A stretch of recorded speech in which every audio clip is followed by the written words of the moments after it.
So good morning my dear students. उम्मीद करता हूँ आप सभी अच्छे होंगे।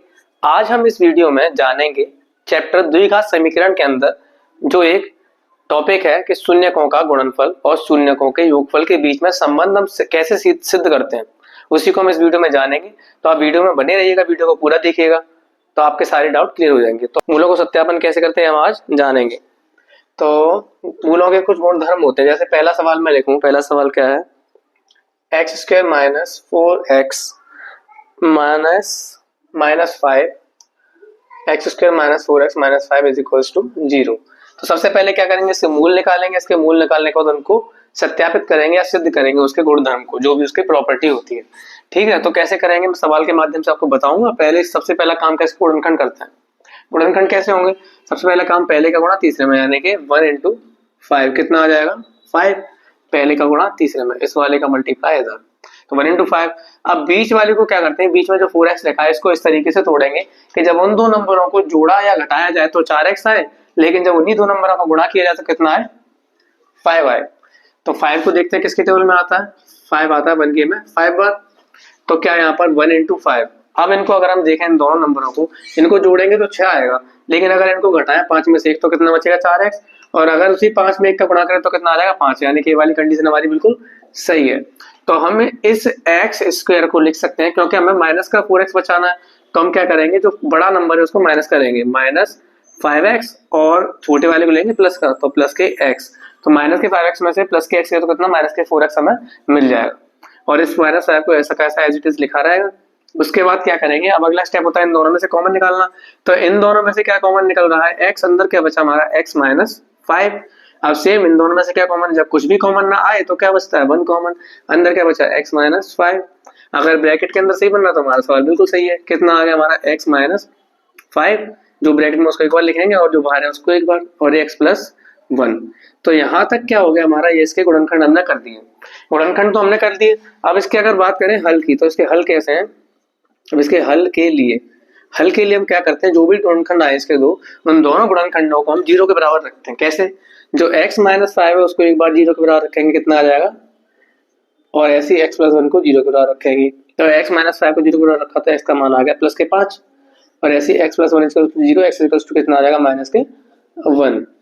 यहाँ से हमें दो मूल इसके मिल गए, क्योंकि द्विघात समीकरण तो इसके दो ही हल होंगे, एक तो हो गया x इक्वल्स टू 5, एक हो गया x इक्वल्स टू माइनस 1। अब यहाँ क्या करते हैं, जो दो मूल हैं इन दोनों को नाम देते हैं। इस मूल को नाम देते हैं अल्फा, इस मूल को नाम देते हैं बीटा।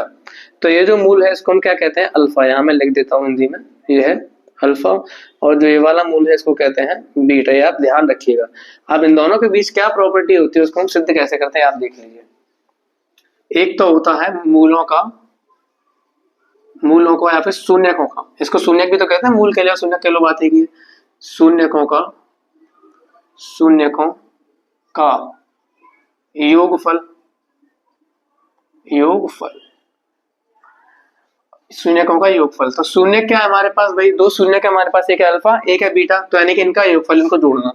जब हम अल्फा प्लस बीटा करेंगे तो इसका जो मान है वो बराबर आता है माइनस के b अपॉन a के, और b और a के मान कहां से मिलेंगे, इस इक्वेशन का कंपैरिजन करेंगे ax square plus bx plus c के साथ। ठीक है, ये तो अगर शून्यकों का योगफल। एक होता है शून्यकों का गुणनफल,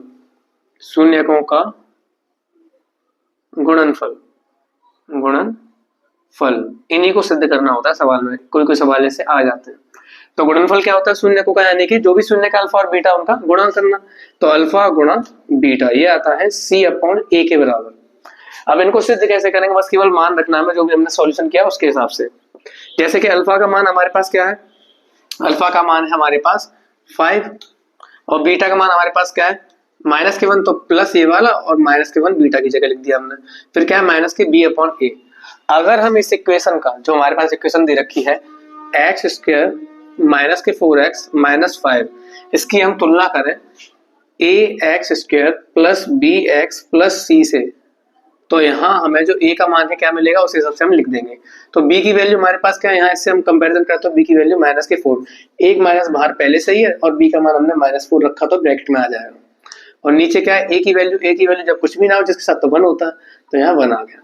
अगर हम इसको सॉल्व करें अब आगे तो क्या होगा, ये हो जाएगा 5 प्लस इंटू माइनस माइनस के 1, और यहाँ क्या हो गया माइनस इंटू माइनस प्लस के 4।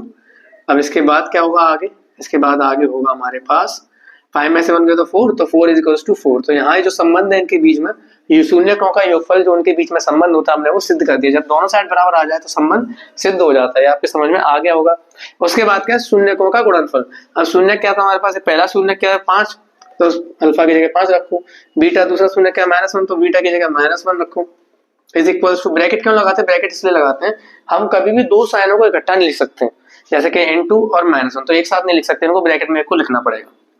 अब c की हम देखें तो c क्या है, c का मान है -5, तो c की जगह रखा -5 अपॉन a की जगह a की वैल्यू क्या है 1, तो a की वैल्यू 1, तो यहाँ 5 × -1 क्या आ गया -5 इज इक्वल्स टू यहाँ क्या -5। तो यहाँ से ये भी क्या हमारा शून्यकों का योगफल भी हमने सिद्ध कर दिया और शून्यकों का गुणनफल भी हमने सिद्ध कर दिया। तो इस प्रकार हम क्या करते हैं, शून्यकों का योगफल के बीच में संबंध और शून्यकों के गुणनफलों के बीच में संबंध को हम सिद्ध करते हैं। अगर सवाल में आए तो आप इसी तरीके से आप कर दीजिएगा, इसको आप जल्दी से आप नोट कर लीजिए।